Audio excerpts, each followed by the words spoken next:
Donc, en fait, c'est un rapport qui est un rapport de mon centre de recherche qui est le Cyrano.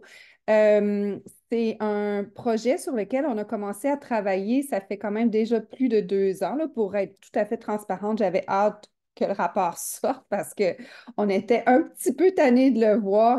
C'est un rapport de plus de 200 pages. En fait, l'idée, je vais juste vous expliquer un petit peu l'historique du pourquoi on a réalisé ce projet-là. C'est vraiment un projet que j'ai, moi, souhaité réaliser. Donc, j'ai fait un prêt de service avec le commissaire à la santé et au bien-être dans le cadre de la pandémie. Puis, le commissaire à la santé devait évaluer la performance du système de santé à l'époque.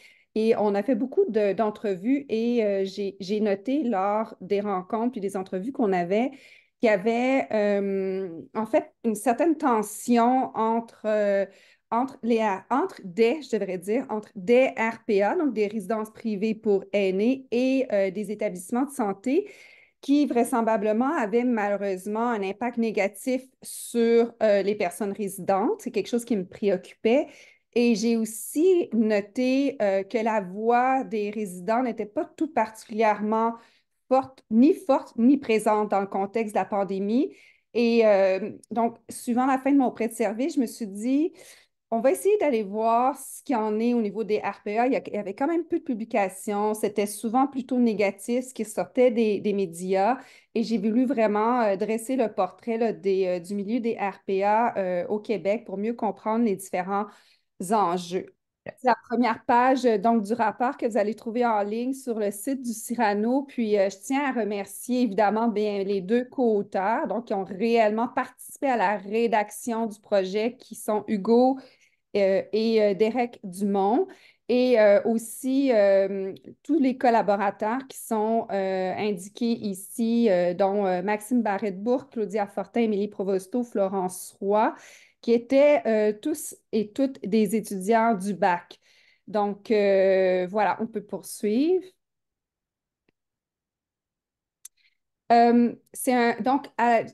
Pour continuer avec le petit historique, pour pouvoir réaliser ce projet-là, nécessairement, il me fallait du financement. Donc, je suis allée voir le Regroupement québécois des résidences pour personnes aînées et je leur ai proposé le projet. Évidemment, au départ, il y avait certaines réticences et je leur ai dit qu'on avait un sérieux besoin de mieux comprendre le paysage des RPA et c'est ce qui a fait en sorte qu'ils ont accepté de financer le projet. Et ceci malgré le fait, puis ça fait partie des politiques du Cyrano, que le bailleur de fonds n'a aucun droit de regard sur les résultats du projet. Et aussi, on a rencontré beaucoup de RPA qui ne sont pas des membres du regroupement. Donc, comme je vous disais, ben, en fait, le but, c'était vraiment de mieux comprendre le paysage des RPA et aussi qu'est-ce que c'est la réalité là, tu sais, des gestionnaires. On voyait beaucoup de cas de maltraitance, puis en discutant avec mes étudiants qui étaient parfois des PAB, des préposés aux bénéficiaires dans des RPA, je me disais, il y a quelque chose qu'on ne saisit pas bien, puis donc, c'est le pourquoi du projet. Au niveau de la méthodologie, évidemment, on a procédé à une revue de la littérature. Il n'y a pas quand même beaucoup de choses sur le sujet des résidences privées pour personnes aînées. On est allé chercher des statistiques, on a fait beaucoup de demandes d'accès. C'est ce qui fait qu'en fait, on avait hâte que le projet sorte, là, parce que ça a été assez pénible obtenir des statistiques à jour, des statistiques assez fines pour bien comprendre le paysage. Ça a été tout un défi. On a fait aussi donc des sondages. On a voulu donner, puis c'est la particularité de ce projet-là, on a voulu donner la voix donc aux employés des résidences privées pour personnes aînées. On a voulu donner la voix aux gestionnaires et aussi aux personnes résidentes. Et vous avez là le nombre de sondages qui ont été envoyés. Puis je tiens à le mentionner, les sondages envoyés ont été envoyés dans les RPA qui ont accepté de participer au projet. Et donc, on a fait 33 entrevues semi-dirigées avec des gestionnaires de RPA. C'est les RPA qui ont participé au projet. Rapidement, au niveau de notre identification des RPA participantes, à l'époque, on avait identifié 3 catégories. Ah, Hugo, c'est bien ça, hein? On avait 3 catégories de RPA Ouais. identifiées. Et on a, pour chacune des catégories, identifié 2 RPA dans chacune des régions du Québec. On a envoyé des invitations à participer au projet. Évidemment, tout a été approuvé par le comité d'éthique de l'Université de Sherbrooke. Et ça fait en sorte qu'on s'est retrouvé avec 33 RPA participantes, autant des petites, des moyennes que des grandes, moins de petites RPA. Puis ce qu'on nous disait, c'était on voudrait vraiment participer, mais on en a vraiment plein les bras. Donc, les petites RPA n'avaient tout simplement pas le temps de participer. Puis, je rajouterais peut-être seulement, Mélanie, qu'on a aussi l'opportunité d'en visiter deux Oui, des merci. RPA, dont une de type OBNL, donc un modèle un peu alternatif à ce qu'on voit en général, qui est plutôt une RPA d'une forme d'entreprise privée plus classique qu'on connaît. Donc, on a eu la chance d'en visiter deux, dont une de catégorie 1, donc vraiment OBNL pour les gens autonomes, puis une au sein de laquelle on retrouvait une catégorie 2, 3 et 4. Donc, c'était vraiment l'opportunité de voir le continuum de soins et de services au sein d'une même installation, là. Parfait. Puis c'est ça, là, ce qu'on a rencontré, Hugo a fait des visites, j'en ai fait une avec lui et on a passé l'après-midi là, dans une RPA au BNL à discuter avec les personnes résidentes. On peut continuer. Donc, pour les fins de la rencontre aujourd'hui, de la conférence, c'est quand même difficile de faire des choix quand on a un rapport de 200 pages. Donc, on s'est dit qu'on allait vous présenter les principaux constats, nos quelques recommandations, puis on va ouvrir pour la discussion pour pouvoir aller peut-être plus loin sur certains des éléments qui vous préoccupent tout particulièrement. Donc, juste, Hugo, c'est pas la bonne, c'est pas, Ah, ben, merde, attends un peu. Je vais c'est se pas faire. grave, c'est pas grave, c'est pas grave. Ouais, parce que je Euh, l'ai juste là, si tu veux, là. Non, non, non, non, non, c'est juste parce que j'avais mis au départ, c'est pas grave. Juste avant qu'on y aille avec le constat 1, j'avais mis une diapo sur les catégories de RPA. Donc maintenant, avec la nouvelle certification, il faut savoir qu'on parle de 4 catégories Ah ben, de RPA. Ah, voilà, merci. Donc, on parle de 4 catégories de RPA, mais je pense que c'était juste avant. En tout cas, c'est pas grave. Puis, mais je ah, pense que c'est la bonne finalement. C'est correct. ok, excuse.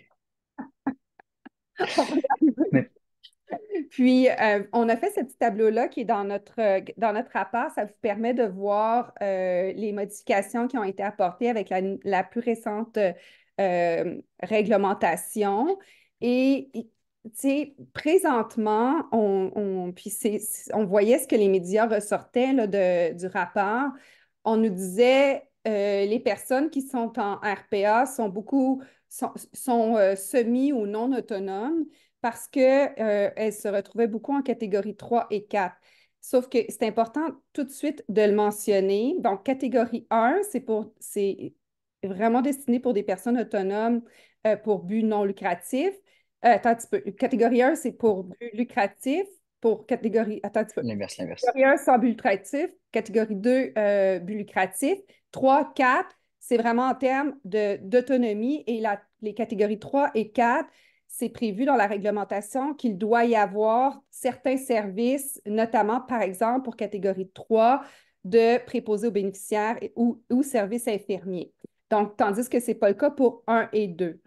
Puis, juste avant qu'on commence, parce que c'est important que tout le monde ait bien en tête ce dont on parle, c'est ce qu'on a noté dans le rapport, puis ce qui est peut-être moins ressorti des médias, c'est que bien qu'il y ait quand même beaucoup de gens qui soient hébergés dans des RPA de catégorie 3, ces personnes-là sont souvent des personnes autonomes. Donc, elles vont souhaiter être dans une catégorie 3 parce qu'il y a des services au cas où il y aurait une perte d'autonomie. Donc, il faut juste faire attention avec les chiffres. Quand on voit le nombre de personnes, par exemple, en catégorie 3, il ne faut pas conclure que nécessairement, c'est des personnes qui sont non autonomes. Hugo, est-ce que tu voulais rajouter quelque chose là-dessus? Euh, non, mais vraiment que c'est ça, les catégories sont maintenant divisées par rapport aux services qui sont offerts. Puis on est venu faire un petit changement avec la catégorie 1 pour permettre d'avoir certaines mesures, certaines exceptions au règlement, notamment par exemple pour le nombre de personnes qui doivent être présentes dans la RPA en fonction du nombre d'unités pour faciliter un petit peu la vie au RPA à but non lucratif, là, pour qui justement les moyens financiers sont parfois moins présents. Euh, donc c'est vraiment pour ça, mais la catégorie 1 et 2 sont foncièrement les mêmes versus catégorie 3 et 4, c'est vraiment en termes de services où on vient les diviser. Puis c'est une des critiques qui est un peu ressortie des gestionnaires où ils se demandaient pourquoi est-ce qu'on vient nommer le degré d'autonomie si dans les faits, quand on se retrouve sur le terrain, ce degré d'autonomie n'est pas représentatif en fait de la réalité, là. Je pense qu'on l'aborde un petit peu plus tard dans la présentation, mais ça va venir impacter en fait sur la qualité de vie du résident, particulièrement pour ces catégories 3 et 4, où on le considère théoriquement semi-autonome, mais où c'est pas tout le temps la réalité sur le terrain, là. Oui. Donc, ceci dit, on est parti. C'était vraiment juste pour pouvoir mieux vous situer là, lorsqu'on parle des différentes Mhm. catégories. Là, on peut y aller directement avec les constats. Donc, notre premier constat qui ressort partout, c'est la densification des normes. Donc, on est vraiment en présence d'un cadre réglementaire qui s'alourdit d'année en année. On note que dès qu'il y a un événement malheureux qui se produit, donc dans une RPA, qu'est-ce qu'on va faire? La réaction, puis on le voit dans d'autres domaines qui n'est pas celui des RPA. La réaction, c'est de mettre en place une norme. Et puis, au départ, en fait, l'objectif annoncé de cette nouvelle norme, c'est de protéger le résident. Mais ça peut avoir un impact négatif, puis on va l'aborder dans quelques secondes. Euh, Ici, pour l'instant, on vous fait la liste qui est non exhaustive de la réglementation qui s'applique aux RPA qui, doit-on le rappeler, sont en fait, comment dire, c'est des résidences comme une résidence, comme quelqu'un pourrait avoir une résidence dans un building à condo, là. C'est juste qu'il y a des services en plus qui sont offerts. Donc, parfois, on a tendance à oublier ce concept de résidence privée et donc, ben, en fait, vraiment de résidence, c'est le domicile de la personne. Ce n'est pas un domicile institutionnalisé, mais avec un mouvement de densification des normes, on s'en va vraiment plus vers une institutionnalisation des RPA. Donc, on a évidemment la certification qu'on vient de voir. On a tout ce qui concerne le logement. Donc, c'est le tribunal administratif du logement qui va avoir compétence pour tout ce qui concerne la location d'un logement, comme la location d'un appartement de façon générale. Donc, on va devant le TAL. Il y a évidemment le MAPAC qui va intervenir pour s'assurer de la qualité de l'alimentation. Il y a toutes les normes qui concernent la régie du bâtiment. Et en fait, il y a d'autres normes qui vont s'appliquer. Par exemple, il va y avoir une intervention du ministère de l'Éducation à certains niveaux. Donc, c'est quand même un cadre normatif très dense et il y a quand même une certaine partie des gestionnaires qui se lancent dans l'entreprise d'une RPA sans, sans formation préalable. Donc, nous, on est des juristes, puis on trouvait que c'était complexe, l'environnement réglementaire. Donc, vous pouvez imaginer quelqu'un qui se dit demain matin, ah, je vais me partir une RPA, une petite RPA, puis qui pense qu'à pouvoir offrir des services aux personnes aînées sans ce que ça implique en termes de complexité réglementaire, que ça peut représenter tout un défi. On peut continuer. Donc, qu'est-ce que ça a comme impact au niveau de en lien avec la densification des normes? Eh bien, on réalise qu'il y a une lourdeur tout particulière pour les RPA au niveau de la formation qui ne se retrouve pas. Puis ça, on trouvait ça quand même assez paradoxal, mais peut-être que vous pourrez intervenir avec vos différentes expertises et expériences. Le niveau de formation requis du personnel dans les RPA est parfois, en fait, l'exigence est parfois plus élevée que ce qu'on exige du personnel en RIRTF ou en CHSLD, alors que le niveau d'autonomie en RIRTF et en CHSLD est beaucoup plus bas que dans une RPA. Par la suite, évidemment, on réalise qu'il y a un manque de ressources financières. Donc, particulièrement pour les petites RPA, ce que ça fait, la densification des normes dans un contexte de ressources financières limitées, ça fait en sorte que les gestionnaires vont porter plusieurs chapeaux. Donc, les gestionnaires vont être là pour faire de la gestion, mais ils vont aussi être sur le plancher. Ils vont aussi s'occuper des personnes aînées. Les employés qui, au départ, ne sont pas nécessairement là pour occuper un ensemble de A à Z de fonctions sont sursollicités et donc nécessairement ça crée un épuisement. Donc, comme je vous le disais, il y a un manque de formation de la part de certains gestionnaires. Il y a des gestionnaires, particulièrement dans les grandes RPA, qui vont faire une formation qui est offerte de façon, c'est volontaire, c'est une formation qui est offerte dans une institution.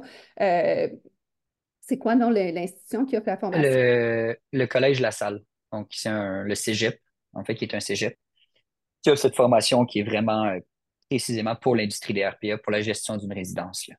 Voilà. Mais c'est le seul au Québec, à ma connaissance, qui offre cette formation. Il y a d'autres gestionnaires qui ont une formation en gestion, ce qui n'est pas le cas de certains autres. En fait, aussi, on réalise que la multiplication des normes et la densification est souvent mur à mur. Puis, comme je vous disais, on veut la protection de l'individu, mais ça fait qu'en bout de ligne, on n'est pas nécessairement adapté au contexte particulier du résident.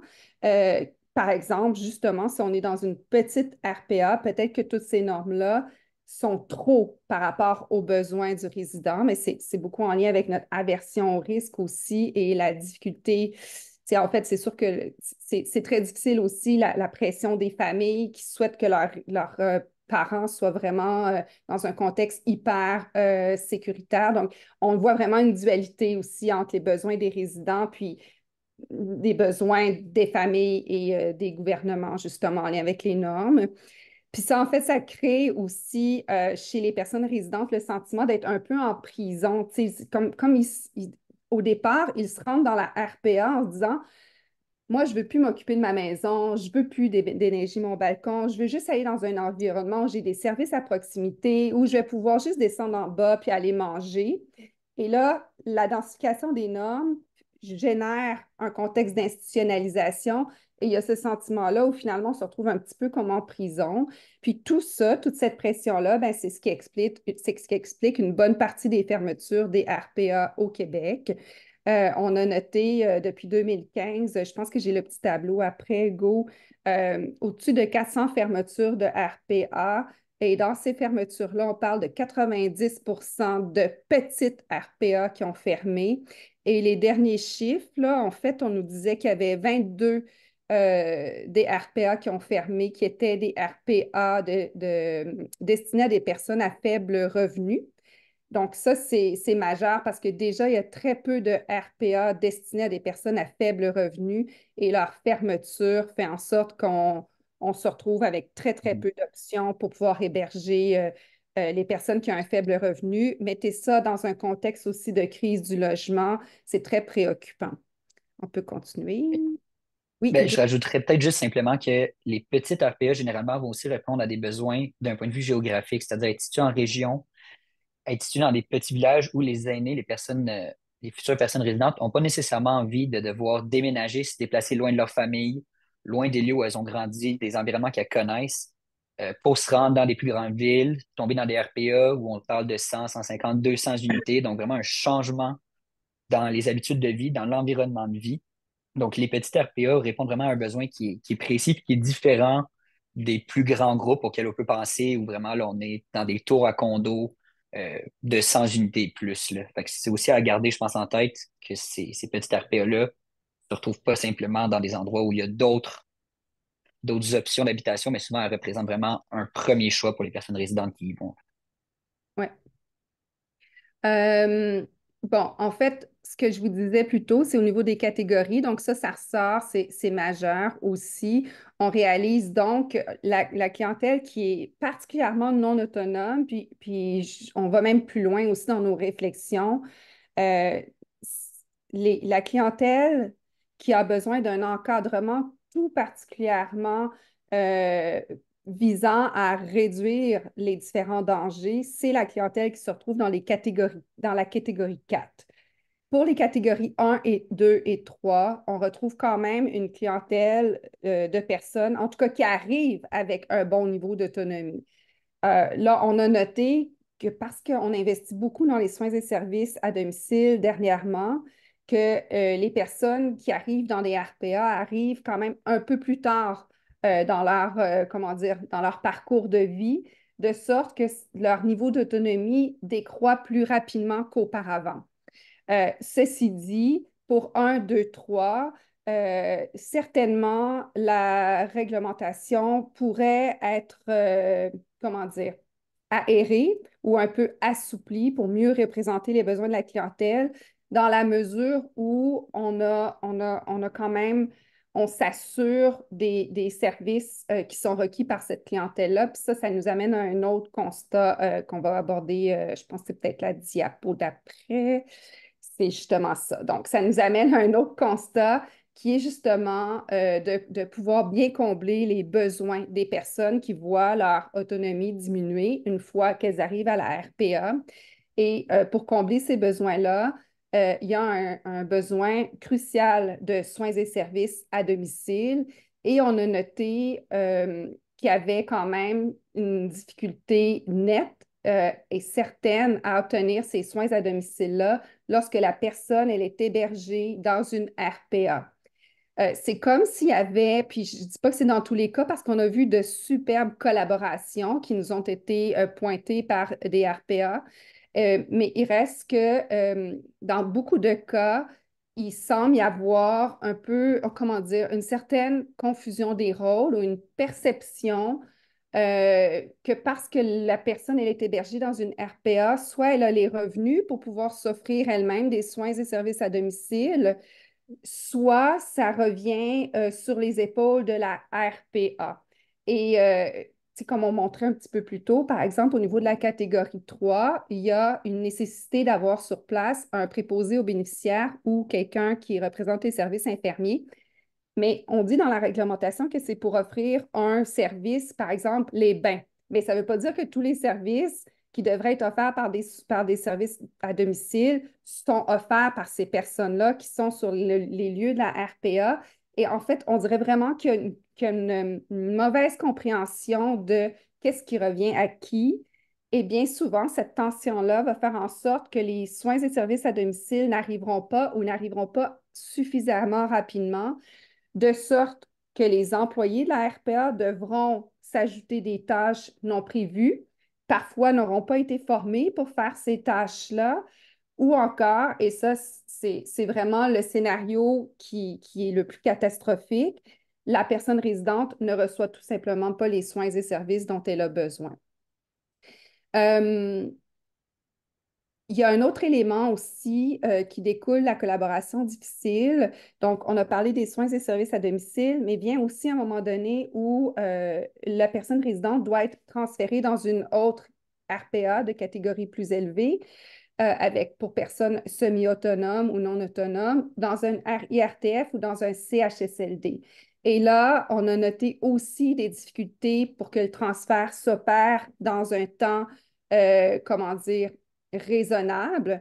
Et si vous allez lire le rapport, là, il y a par exemple une citation, c'est un gestionnaire qui nous dit que ça fait 2 ans qu'il y a une personne qui doit être transférée. Cette personne-là doit recevoir du soutien aux 2 heures de jour et de nuit, mais elle est dans une résidence qui, au départ, ne devrait pas lui être destinée.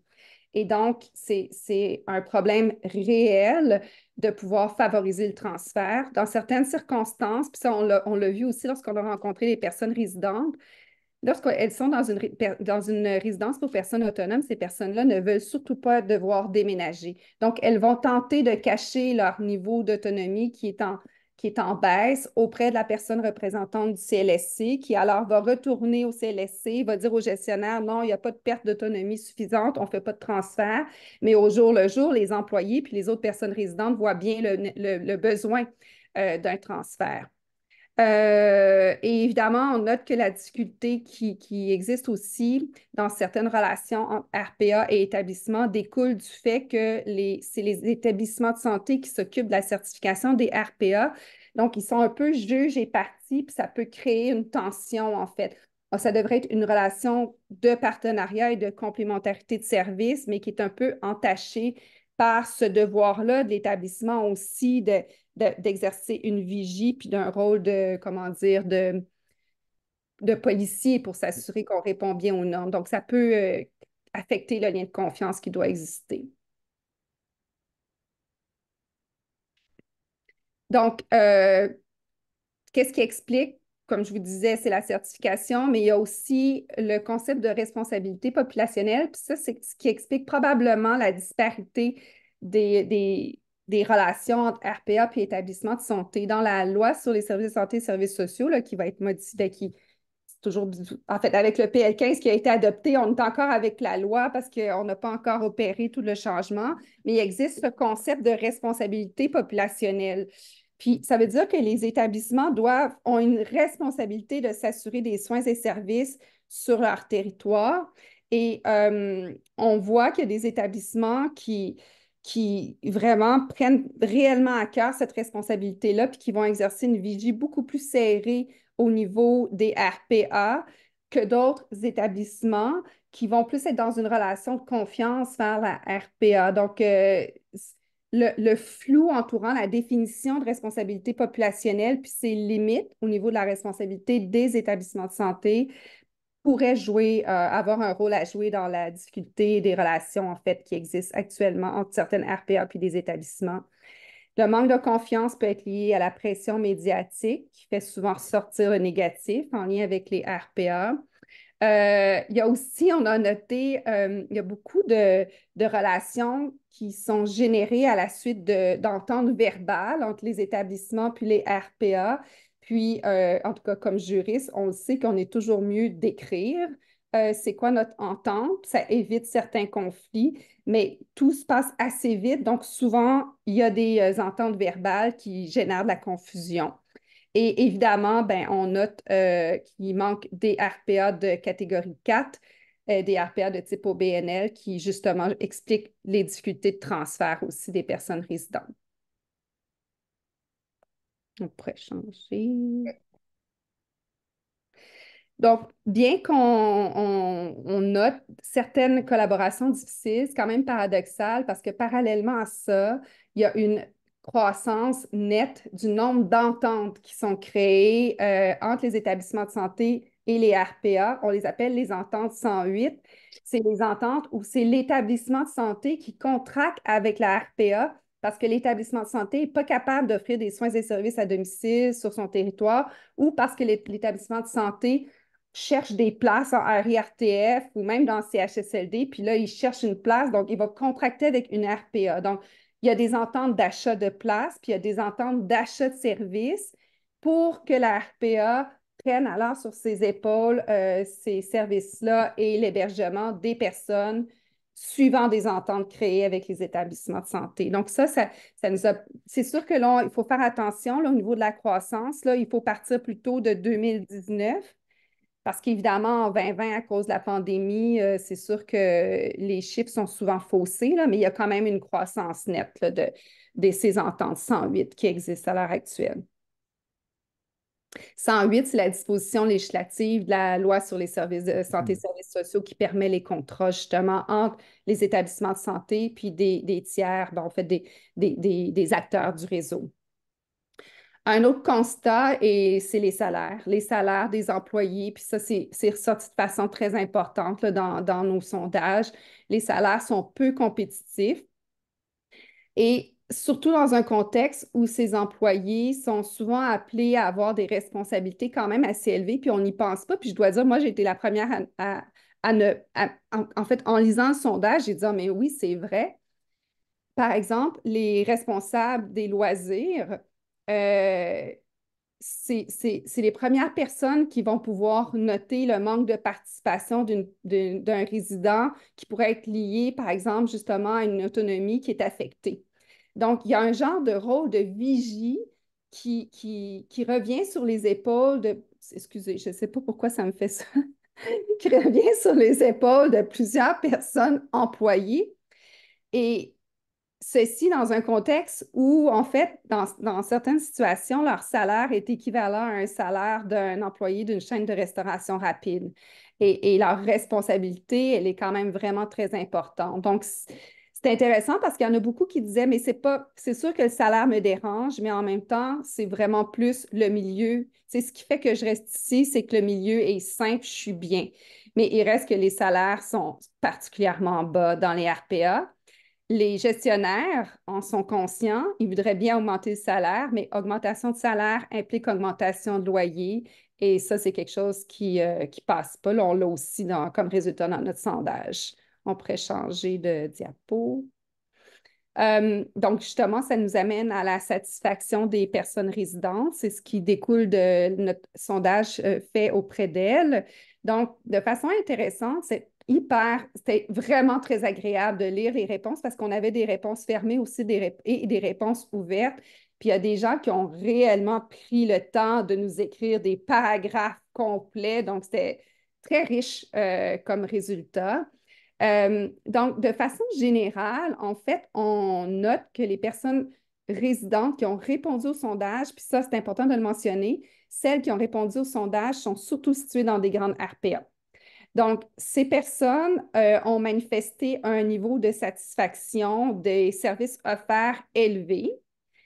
Ce qui ressort de plusieurs sondages, c'est le besoin de personnes résidentes qui sont autonomes d'avoir des services médicaux, infirmiers et pharmaceutiques à proximité. Puis, dans la résidence qu'on a visitée, moi et Hugo, c'est quelque chose qui est vraiment sorti aussi, la discussion qu'on a eue. Elles sont arrivées là dans la résidence, il y avait un médecin sur place, est arrivée la pandémie, le médecin a dit bye-bye, puis du jour au lendemain, elle se retrouvait sans médecin. Puis ça, là, c'est quelque chose qui, tu sais, c'est pas un service qui entre dans le loyer, là. Donc, il n'y a comme aucune emprise des personnes résidentes dans un cas comme ça. Donc, tu sais, d'avoir une proximité de service, là, on l'a vu. En plus, lorsqu'on les a rencontrés, c'était l'hiver.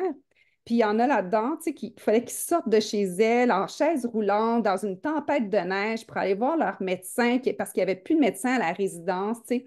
Il y a clairement un besoin là, pour toutes les RPA, peut-être d'avoir de meilleurs services à proximité, de mieux réfléchir à la situation. Puis ce qui est ressorti aussi de façon quand même marquante, c'est que c'est les petites choses qui sont importantes. Tu sais, on aurait pensé qu'il faut que ça soit plus sécuritaire, mais non, c'est vraiment des petites choses, mais qui en bout de ligne peuvent être vraiment importantes. La variété dans les repas, la flexibilité de pouvoir manger un œuf à la coque le soir plutôt qu'un repas trois services.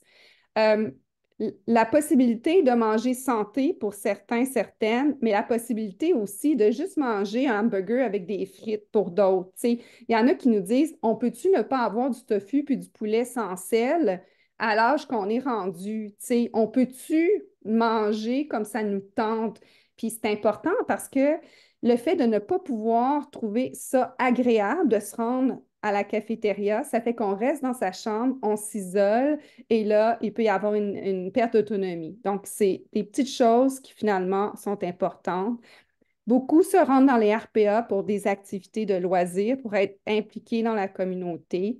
Et c'est vraiment important, puis on l'oublie souvent, de pouvoir conserver son autonomie décisionnelle.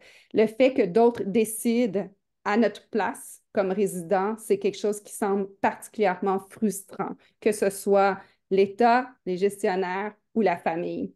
Je ne sais pas, Hugo, si tu voulais rajouter quelque chose là-dessus. Juste que l'autonomie décisionnelle, je pense que ça fait le lien exactement avec la densification des normes qu'on abordait au début. Puis c'est vraiment là qu'on l'a vu, résidence 1, 2 et 3, où il y a des prises de décision pour autrui qui sont faites par le personnel employé, par les gestionnaires, à cause de la réglementation de la certification, que les personnes résidentes ne ressentent pas comme justifiées en raison de leur niveau d'autonomie. Euh, Ouais. puis, ben, quand la majorité d'une installation se sent de cette façon, ils sentent, ça leur donne une raison de plus, en fait, de croire que c'est cette lourdeur décisionnelle qu'ils n'ont pas, là, cette autonomie, et que tu quelque part un petit peu injustifiée, là, en fait. Puis c'est un peu de là aussi où il y a peut-être justement un petit peu trop de normes par rapport le niveau d'autonomie, en fait, des personnes résidentes en catégorie 1, 2 et 3. Euh, un constat important, c'est que il y a beaucoup de personnes résidentes qui n'ont aucune idée euh, de ce à quoi s'attendre lorsqu'elles arrivent en RPA. Ça, c'est ça. On a encore fait la conférence là, le 27 et il y en a beaucoup qui sont venus nous voir après puis qui nous disaient, tu sais, moi, je voulais juste, encore une fois, je voulais juste plus m'occuper de ma maison. Puis là, j'arrive ici, puis il faut que je fasse c'était une RPA au BNL. Puis là, il faut que je fasse du bénévolat. Puis moi, j'arrive, là, tu sais, là, je vous raconte les mots de la personne, disons. Tu sais, c'est des personnes de quand même jeunes, là, de 70 ans, 69 ans, elles arrivent là, elles sont pleinement autonomes, puis elles disent, là, il y a des personnes qui ont une perte d'autonomie à la cafétéria à côté de nous, j'anticipais pas ça. Aussi, il n'y a aucune prévision de ce qui devra être fait si jamais la personne a une perte d'autonomie. Donc, elles arrivent dans une résidence pour personnes pleinement autonomes, puis c'est comme, on a posé aussi la question aux personnes résidentes, là, qu'est-ce que vous allez faire lorsque vous allez avoir une perte d'autonomie? Puis c'est comme si on fermait complètement les rideaux, puis on ne préférait ne pas penser à cette situation-là. On traversera le pont quand on sera rendu à la rivière, mais c'est ce qui crée les difficultés, notamment au niveau des transferts. Puis peut-être, puis on le dit dans nos solutions, là, dans nos propositions, le fait qu'on n'ait prévu aucun parcours. Donc, la personne arrive dans une résidence pour personnes autonomes et elle sait dès son arrivée que s'il y a une perte d'autonomie, elle va s'en aller dans une résidence X, Y, Z avec, pour personnes semi-autonomes. Donc, il n'y a rien qui est attaché présentement. Puis ça, c'est un réel problème. Il fait tout l'avantage par ailleurs, là, puis je l'ai dit au début, on a visité une RPA beaucoup plus récente dans ses installations qui, en son sein même, avait une catégorie 2, 3 et 4 euh, qui est organisée. Là, la réglementation prévoit que les étages doivent être contigus, que tout doit bien être séparé, mais qui permettait à une personne résidente, quand elle rentrait dans cette résidence-là, de savoir que peu importe son niveau d'autonomie, jusqu'à ce que son niveau soit vraiment d'un niveau CHSLD où on doit vraiment, on, est- on ne correspond plus à l'offre de service des RPA, les personnes résidentes savaient qu'elles allaient pouvoir faire l'entièreté de leur séjour en RPA au sein de cette même installation dans un environnement qui reste en général le même, là. Donc ça, c'est un avantage. C'est évidemment quelque chose qui vient avec des coûts supplémentaires pour une RPA, puis aussi des implications en termes de responsabilité, de besoins de personnel, besoins financiers qui sont beaucoup plus grands en termes de volume. Mais ça revêt un certain avantage justement quand on n'a pas d'entente ou de partenariat, là. Puis, ben, en fait, ça, c'est un cas de plus grande RPA, Ouais, justement. aussi. Ouais, ouais. On est dans une RPA de 200.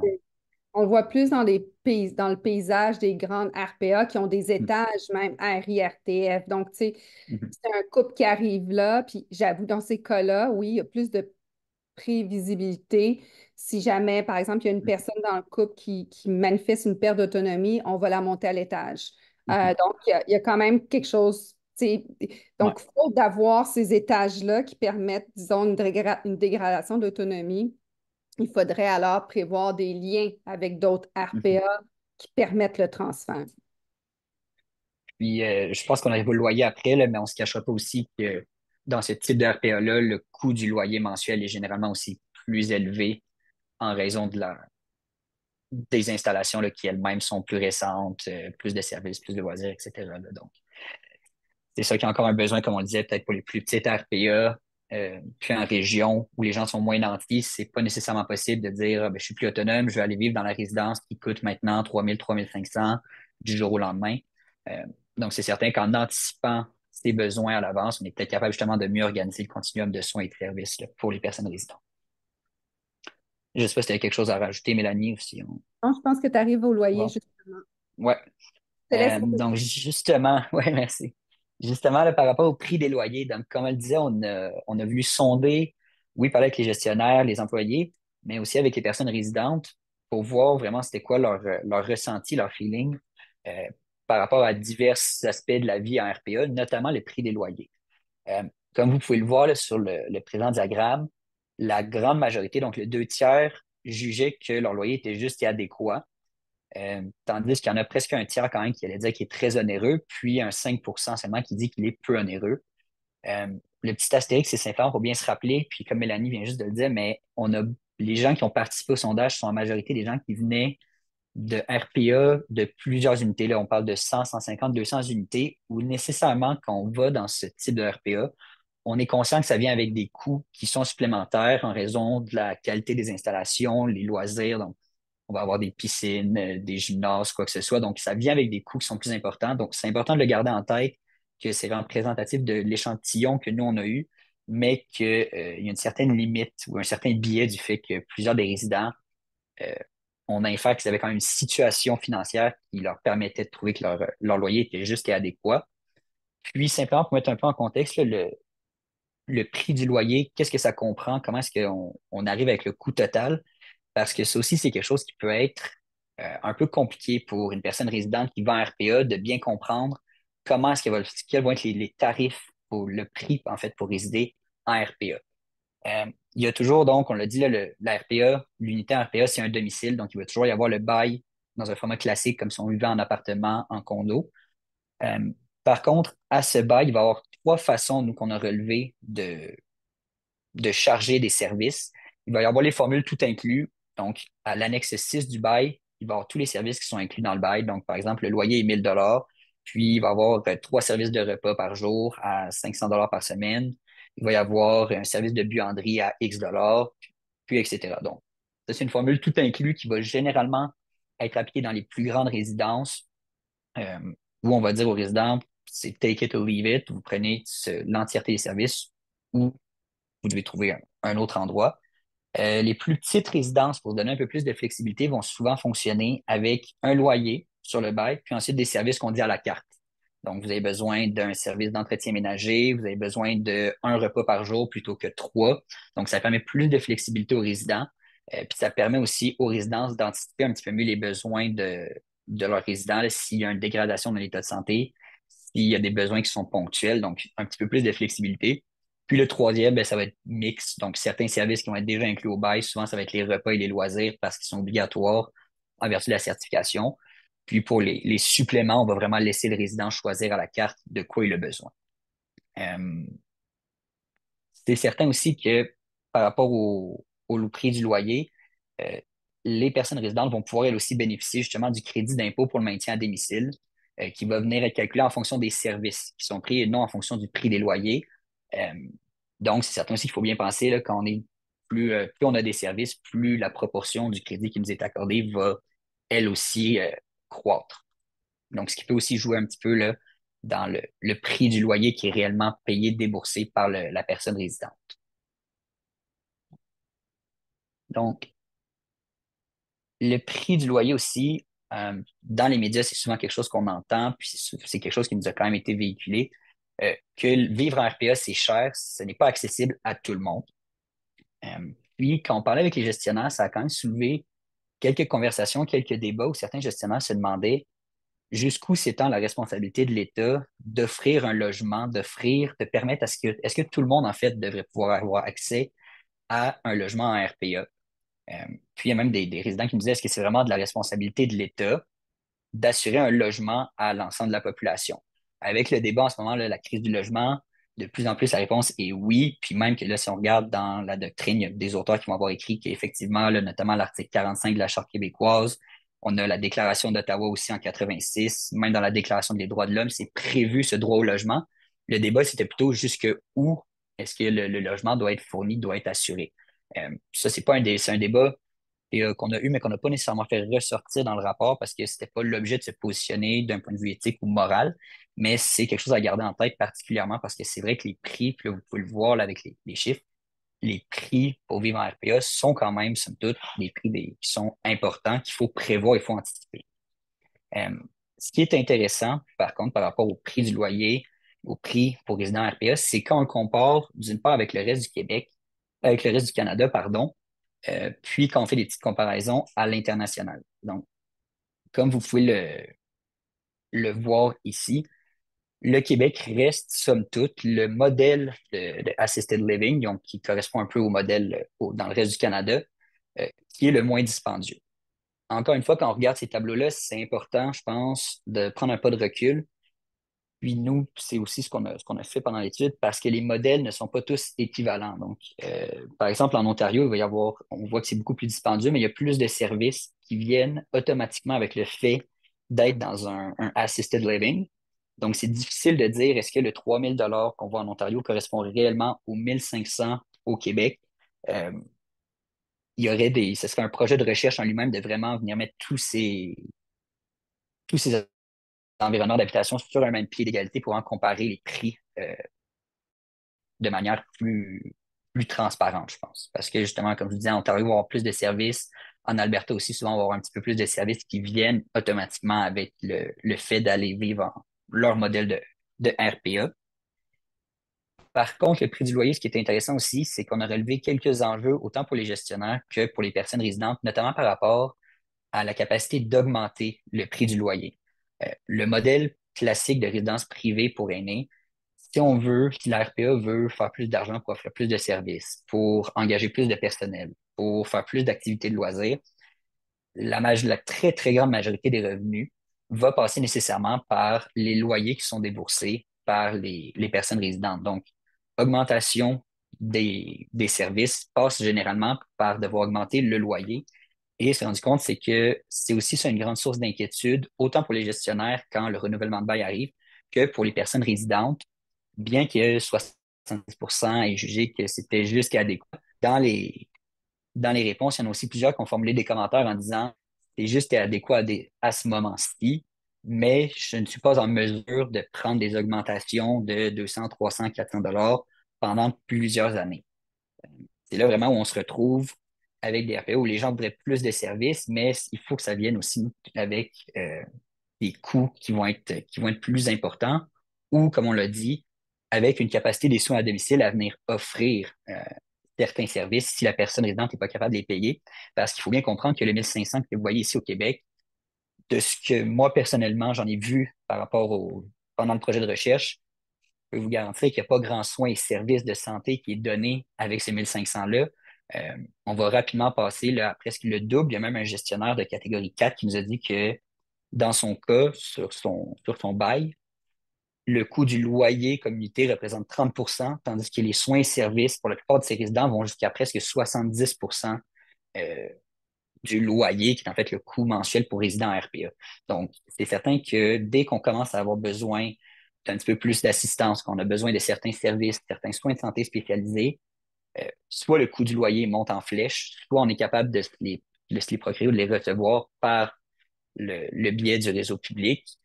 Puis là, comme on l'a vu avec la croissance des ententes 108, le réseau public lui-même tombe un petit peu à souffle, commence à s'essouffler d'être capable de se présenter en RPA puis offrir l'ensemble des services que les résidents ne peuvent pas nécessairement se payer eux-mêmes.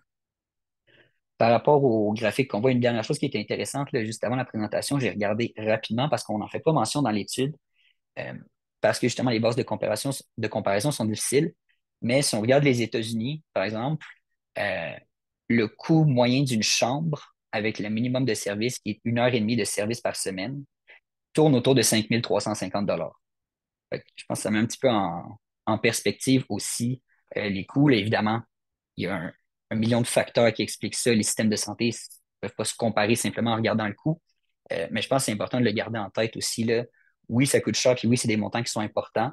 Euh, mais c'est aussi, je pense, qu'il faut que ça permette de sensibiliser les gens, particulièrement quand on est plus jeune, au fait qu'il y a un coût au vieillissement, puis qu'il faut l'anticiper. Il ne faut pas simplement attendre d'avoir 65 ans, d'être mis devant le fait accompli, puis se demander, bon, ben, qu'est-ce qu'on va faire? Parce que, de manière aussi assez ironique, ils ont fait un sondage aux États-Unis, puis il y a 57% des gens qui ont été sondés quand on leur demandait comment est-ce que vous allez payer pour votre assisted living une fois que vous allez être à la retraite, ils disaient ben, c'est Medicare qui va le payer.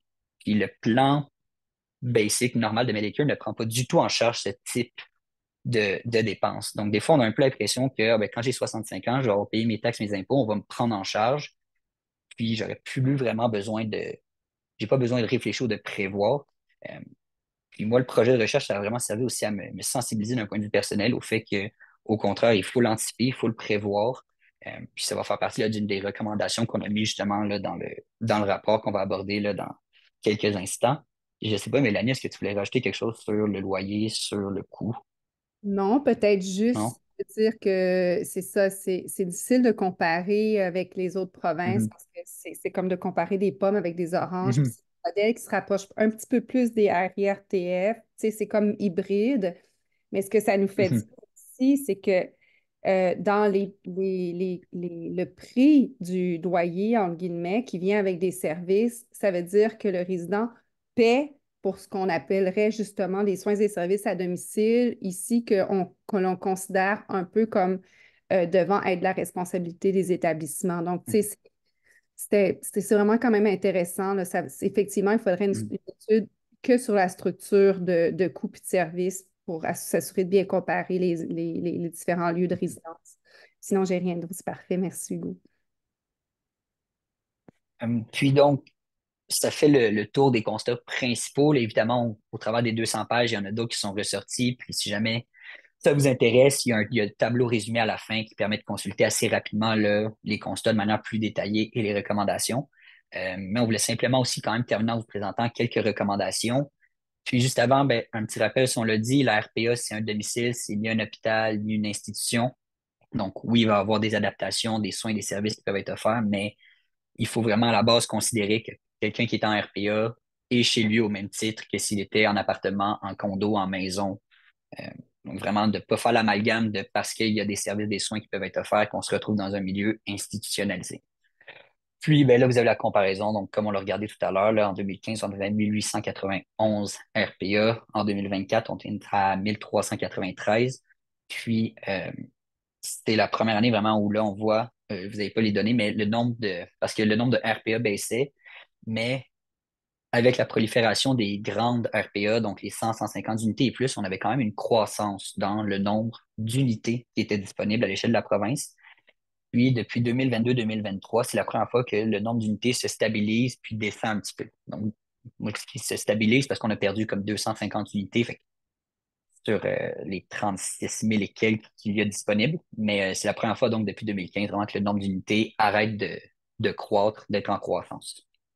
Donc, par rapport aux recommandations, si on va avoir le temps de discuter, je pense qu'on va faire ça vite, les recommandations, puis on aura le temps d'élaborer un peu plus là, pendant la discussion. Il y avait évidemment d'assouplir la réglementation. Donc, je pense qu'on en a déjà parlé pas mal, mais vraiment pour être capable de mieux cerner les besoins des résidents, leur niveau d'autonomie, puis éviter de s'imposer dans leur processus décisionnel, dans leur niveau d'autonomie, dans leur liberté aussi, parce qu'ils sont chez eux quand ils sont en RPA. Le système d'assurance mixte, ça, on en parle, on a deux encadrés vraiment pour l'expliquer. Euh, Ça vient du fait, puis Mélanie, tu compléteras là, si jamais, mais le docteur Régent Hébert avait déjà proposé un système d'assurance publique, donc qui serait à l'échelle de la province. Nous, ce qu'on propose, c'est un mélange entre assurance publique et assurance privée. Donc, évidemment, une assurance publique un petit peu basée sur le même fonctionnement que l'assurance médicaments, donc pour les gens qui n'ont pas de couverture privée par leur employeur ou qui décident eux-mêmes d'en prendre une. Mais pour les gens qui peuvent avoir accès à une assurance mixte, d'avoir une assurance privée, donc vraiment, ils seraient couverts là, un petit peu dans le même cadre que quand il y a des assureurs au privé qui couvrent par le biais de l'employeur, par exemple. Je ne sais pas, Mélanie, est-ce que tu veux rajouter quelque chose là-dessus? Non, non, Non? OK. c'est un peu. Euh, En fait, c'est l'idée, c'est de s'assurer que tout le monde est couvert au mhm, public ou au privé, puis peut-être pas de tout mettre sur les épaules de l'État là, dans le contexte d'une assurance qui mhm. serait publique. Euh, les deux suivantes vont, selon moi, vraiment ensemble, là. Donc, d'assurer de prévoir un mécanisme de collaboration. Le règlement sur la certification, à son article 14.1 et 14.01, prévoit déjà qu'il doit y avoir certaines ententes de collaboration qui sont conclues entre l'établissement de santé ou l'unité administrative à devenir et la RPA sur un territoire. Par contre, puis là, je fais le lien avec les ententes 108, ça prévoit les procédures en cas de chute, les procédures en cas de retour après une hospitalisation donc d'un résident, puis certains événements qui sont prévus à l'article 51 du règlement sur la certification qui concernent généralement donc les avis de dépassement quand le résident dans sa vie à la résidence ne cadre plus en fait avec les services qui sont offerts. Euh, Ce qui est dommage à notre sens, puis je pense que ça ressort de l'étude aussi, c'est comme on l'a dit, la plupart des ententes, mais la plupart, on s'est fait dire que beaucoup d'ententes 108, que ce soit particulièrement quand c'est pour l'administration de soins, vont être faites de manière informelle au téléphone, vont être faites verbalement. Ce qui fait que, ben, d'une part, comme on l'a dit, pour faire respecter ces ententes-là, ça peut devenir un petit peu plus difficile. Puis, ça fait aussi que c'est difficile d'avoir un suivi, d'avoir vraiment un registre qui est transparent quant au nombre d'ententes qui sont conclues, c'est quoi les prix, les tarifs qui sont offerts, puis aussi de savoir c'est quoi les situations de dépassement de services qui sont non répondues. Donc, quand est-ce que les ententes 108 viennent pas juste combler un besoin chez un résident, mais viennent permettre à un résident de rester dans la résidence, bien que son état ou sa condition de santé euh, ne puisse plus être pris en compte pris en charge, pardon, de manière sécuritaire au sein des installations. Puis ça, on pense que ce serait important.